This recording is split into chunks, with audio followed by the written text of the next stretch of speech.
warmurtiyeedka dhalinyarada gobolada galbeedka Soomaaliland ay soo saareen maanta ay taariikhdu tahay bisha 7/15 2020 maalin Arbaca oo ay soo gaadhay waxa uu dhignaa sidan shaluuga bulshada reer Awdal ee ku aadan qaybsiga golaha baarlamaanka Soomaaliland wuxuu soo taxnaa tan iyo 1990 waxaana cadayn u ah soo jeedintii madaxweynihii ugu horeeyay Soomaaliland Mudane Cabdiraxmaan Axmed Cali lagu diiday ahayd ka qaybgalka baarlamaanka Soomaaliland waqtigaasi waxayna keentay in xukuumadii aysan hogaaminaysay ay sidii ugu habooneyd u gudan kari weydo xilkeedii bulshada ku dhaqan Awdal iyo reer Soomaaliland waxaanu cadaynaynaa in shaluugaanu qabnaahay midaan maanta bilownay waxaanu aaminsanahay dimuqraadiyadda aan ahayn doorasho kuraas la isku bedelo iyo xisbiyadanahooda gaar ahaaneed ka horeysiya danta guud ee ummadda ee waxaanu aaminsanahay dimuqraadiyaddu tahay ka qaybgal guud matalaad guud go'aan qaadasho isku dheelitiran iyo danihii gaar ahaaneed ee ummadda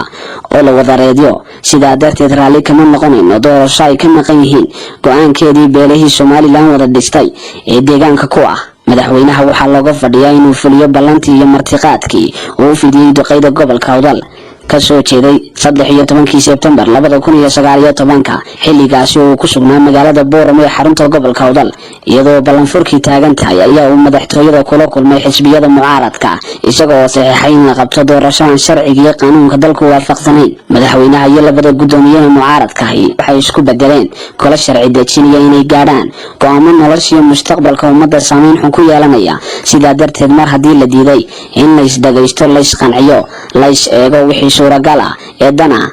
arrinkiina uu isku bedelay ana ayri maxaa la gudboon bulshada reer Awdal ee calaamad su'aal galiyeen qodobka koobaad ayaa waxa uu dhignaa waxa la gudboon inay diyaariyaan shir degdeg ah oo ay ku kulmayaan madax dhaqameedka aqoonyahanka siyaasiyiinta dhalinyarada haweenka iyo guud ahaanba waxgaradka qaybaha kala duwan ee bulshada gudaha iyo dibadba la isweydiiyo ay ka tashiga iyo mustaqbalka reer Awdal qodobka labaad ay ku yiraahdeen waa in la isku iloobo in wax doorasho ay ka qabsoomin gobolka Awdal looguna sheegaa si dadban iyo si toos ahba dadka ku howlan arrimaha siyaasadda inay suuragal ahayn in doorasho gobolka Awdal ka qabsanto qodobka saddexaad beesha caalamka ee daneeyayaasha doorashooyinka Soomaaliland waxaanu ku wargelinaynaa inaanay doorasho baarlamaanayna ka dhacayn gobolada galbeedka Soomaaliland waa Shalal Awdal iyo Gabileye qodobka afraad ay ku soo afmeeranaya waxa uu ahaa ugu dambeyntii duqeyda waxaanu u soo jeedinaynaa inay si degdeg ah uga howlgalaan qabanqaabad iyo mideynta shirkaasi lagaga tashanayo ayaha ummadda bayaankani waxaa soo jeediyay oo ku saxiixan dhalinyarada gobolada galbeedka Soomaaliland ee hoos ku qoran Allah ma hadlay ay ku soo afjareen